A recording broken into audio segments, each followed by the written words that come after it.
আজ তোমার সাথে নতুন ভিডিও নিয়ে আবারও চলে এলাম। আজ সন্ধ্যেবেলা আমার শাশুড়ি মা বাড়ি ছিল না, তার জন্য আমাকে রান্না করতে হবে আমার আর আমার বড়বাবুর জন্য। তাই আমি থালা করে অল্প করে আটা নিয়ে দিলাম, মাত্র 4-6টা রুটি দিয়ে হয়ে যাবে। আমি তো একটা খাই, আর বড়বাবুর 4-5টা দিয়ে হয়ে যাবে। তার জন্য আমি অল্প আটা নিয়ে ভালো করে নুন দিয়ে জল দিয়ে ভালো করে ডলে নিলাম। মেখে নেওয়ার পর আটাটাকে ভালো করে থাসছি।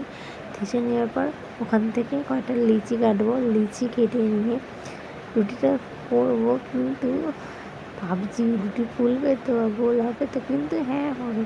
আমি তো একবার করেছিলাম, তখন তো তোমাদের জানতাম ভিডিও করতাম না, তাই তোমাদের সাথে শেয়ার করা হয়নি। তো এখন আমি জেনে গেছি কী করে ব্লগ ভিডিও করতে হয়। তো ভালো করে লিচি কেটে নিয়ে ভালো করে গোল করে নিলাম, আটাগুলোকে করে নেওয়ার পর গোল গোল করে বেলবো। রুটিগুলো তোমরা দেখো, বলো যে গোল হয়েছে না বেঁকা হয়েছে। এবার আস্তে আস্তে একটা করে লিচি নিয়ে ভালো করে গোল করে বেলে আমার পাশে রেখে দেবো। তারপরে সবগুলো যখন হয়ে যাবে তখন আমি আমার রুটি করতে যাব। তো বলো, রুটিগুলো গোল হলো না বেঁকা হলো তোমরা বলো কমেন্ট করে।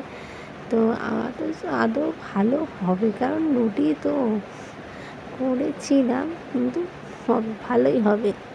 তোমার কাছে বলো ভালো হয় যাতে। হ্যাঁ, এবার আমি উনুনে চলে গেলাম। কড়াই গিয়ে দেখো রুটিগুলো সেঁকে নিয়ে রুটিটা হচ্ছে। আবার চালুটা বসাবো গ্যাসে, ওভেনে বসিয়ে একটা একটা করে রুটি দিয়ে প্রথমে সেঁকে নেবো। তারপর সেঁকে নেওয়ার পর উল্টে নিয়ে তারপর আবার একটা রুটি দেবো, দিয়ে ভালো করে সেঁকা হয়ে গেলে তারপর চাটুটাকে আস্তে করে নামিয়ে নেবো। দেখতে পাবে তোমরা ভিডিওটার মাধ্যমে। দিয়ে ভালো করে রুটি ওই জালে, ওই দেখতে পাচ্ছ উপরে জাল ঝুলছে, ওই জালের মধ্যে সেঁকে নেবো রুটিগুলো। সেঁকে নেওয়ার পর রুটিগুলো দেখবে কত গোল হয়ে ফুলেছে। তাহলে রুটি ফোলা হয়েছে তুলছি। জানো, মেয়েরা যেমন সব কিছু যেমন পারে, সে পারে তেমন চুলও বাঁধতে পারে, তেমন রান্নাও করতে পারে। কতটা ঠিক কথা দেখো। আর শাশুড়ি মা ছিলেন বলে আমাকে তো রুটি করতেই হতো, কারণ পেট আসলে যে খাবে না ও তো বললো দাও খেতে। এই কথাটা সত্যি। আস্তে আস্তে রুটিগুলো করে নিলাম, করে নিয়ে হটপটে রেখে দিলাম। বললাম যে ঠিকঠাক রুটি করেছি তো। তারপর প্রেশারে আজকে একটু আলুর দম করবো। আজকে নিরামিষই তো, তাই ভাবলাম না নিরামিষই না, যেটা আমিষই তখন ভাবছি একটু পেঁয়াজ আদা রসুন অল্প করে। আমার তো এখন ঝাল খাওয়া বারণ, তাই কাঁচা লঙ্কা দিয়েই করেছি। অল্প একটু গুঁড়ো লঙ্কা দিয়ে একটু ঝাল যাতে হয়। প্রথমে আলুগুলো প্রেশারে ভেজে নিলাম, কড়া করে করতাম, কিন্তু প্রেশারে না সেদ্ধটা ভালো হয় আর খেতেও খুব সুন্দর হয়, তার জন্য প্রেশারে করেই করলাম। ভালো করে আলুগুলো ভেজে নিচ্ছি।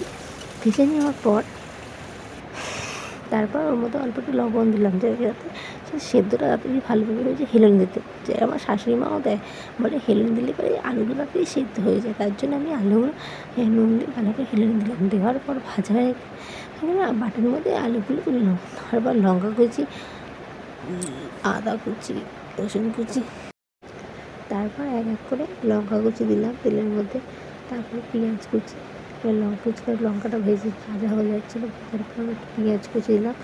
তারপর যখন বাদামি বর্ণের হয়ে যায় পেঁয়াজটা, তখন ভালো করে নেড়ে নিয়ে ওর মধ্যে একটু লবণ দিয়ে দিয়েছিলাম, যাতে ভালো করে একটু বাদামি বর্ণের পেঁয়াজটা হয়ে যায়। তারপরে আমি দেবো একটু আদা কুচি, দেখতে পাবে একটু পরেই দেবো। তেলটা একটু কম হয়েছে, তেলটা কম খাওয়া উচিত। আমরা তেল না খেলে একটু চলে না রান্নায়, তার জন্য ভালো করে একটা বাদামি বর্ণ হয়ে গেছে। এরপর আমি দেবো আদা কুচি আর রসুন কুচি। দেখতে থাকো ভিডিওটা আর বলতে থাকো যে কেমন রান্নাটা আমার। দেখো দিচ্ছি আদা কুচি রসুন কুচি দিয়ে ভালো করে মশলা কষিয়ে নেওয়ার পর ওর মধ্যে ভাজে থাকা আলুগুলো আমি ওই প্রেশারে দিয়ে দেবো। একটু হলুদ গুঁড়ো আর একটু অল্প দেবো লঙ্কা গুঁড়ো দেবো।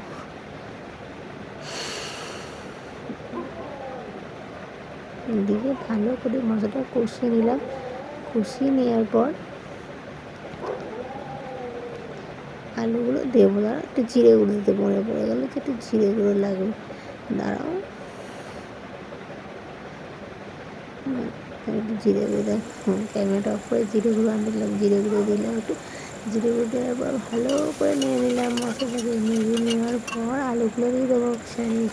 তারপর ভালো করে মাংসের মতন করে কষাবো, যেন আলুর দমটাকেও আলুগুলোকে ভালো করে কষিয়ে নিয়ে তারপর কী করবো বলো তো, তারপরে এবার জল দেবো, পরিমাণ মতন জল দিতে হবে। দাঁড়াও আগে কষিয়ে নিয়ে একদম মাংস মাংস দেখতে দেখছিলাম, কিন্তু না, মাংস ওটা হচ্ছে আলুর দম, স্পেশালি প্রিয়ার হাতে স্পেশাল আলুর দম বলতেই পারো তোমরা।